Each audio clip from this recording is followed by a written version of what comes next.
Existem dois tipos de colheita no mundo do algodão, e isso faz toda a diferença.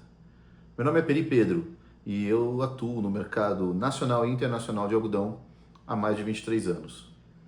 Talvez você não saiba, mas para 40% da produção mundial, o algodão é uma cultura de propriedades pequenas, de meio até 2 hectares, feitas por produtores com muito pouco acesso à tecnologia.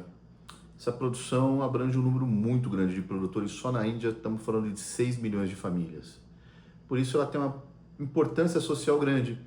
E sempre que podem, esses países colocam algum tipo de política de preço mínimo para dar o mínimo de dignidade para essas famílias e impedir que elas vão migrar para as cidades. Esse também era o modelo predominante de produção no Brasil até os anos 80, principalmente no Paraná.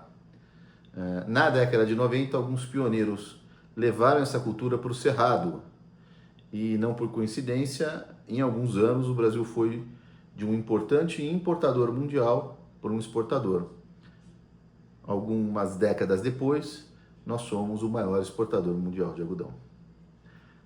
Nesses países a produção é familiar e a colheita é manual.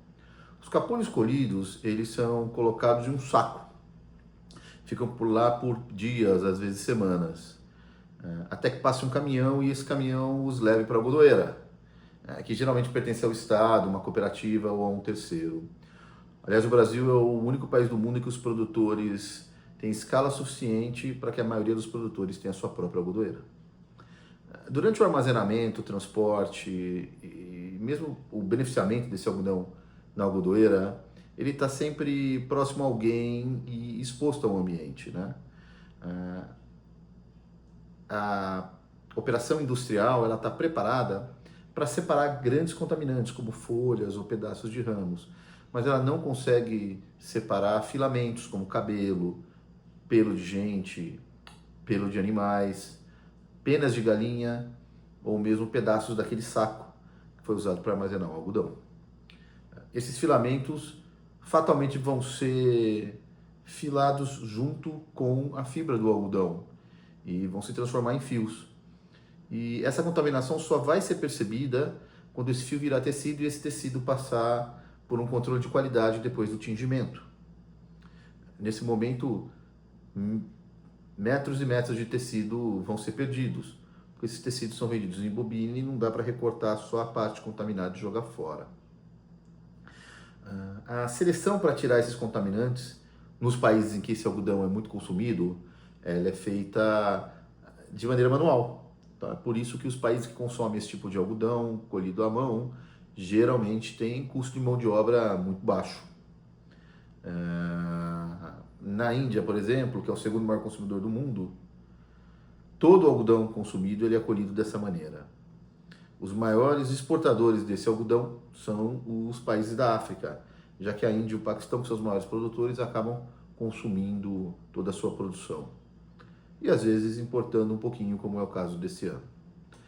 A alternativa a tudo isso é a colheita à máquina. Então, os países com uma produção intensiva, que é o caso de Austrália, Brasil e Estados Unidos, tem 100% de sua produção colhida com máquinas colheitadeiras, portanto, livre de contaminações.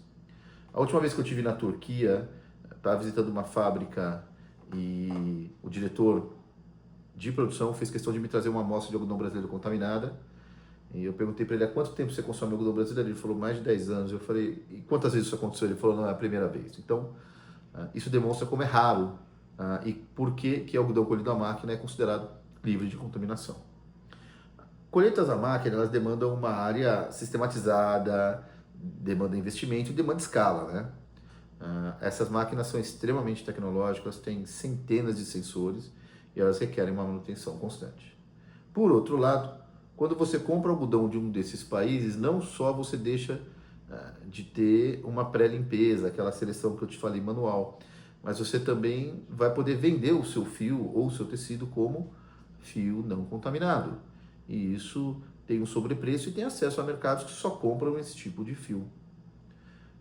Você produzir um produto livre de contaminação implica em você ter comprado um algodão que foi colhido mecanicamente.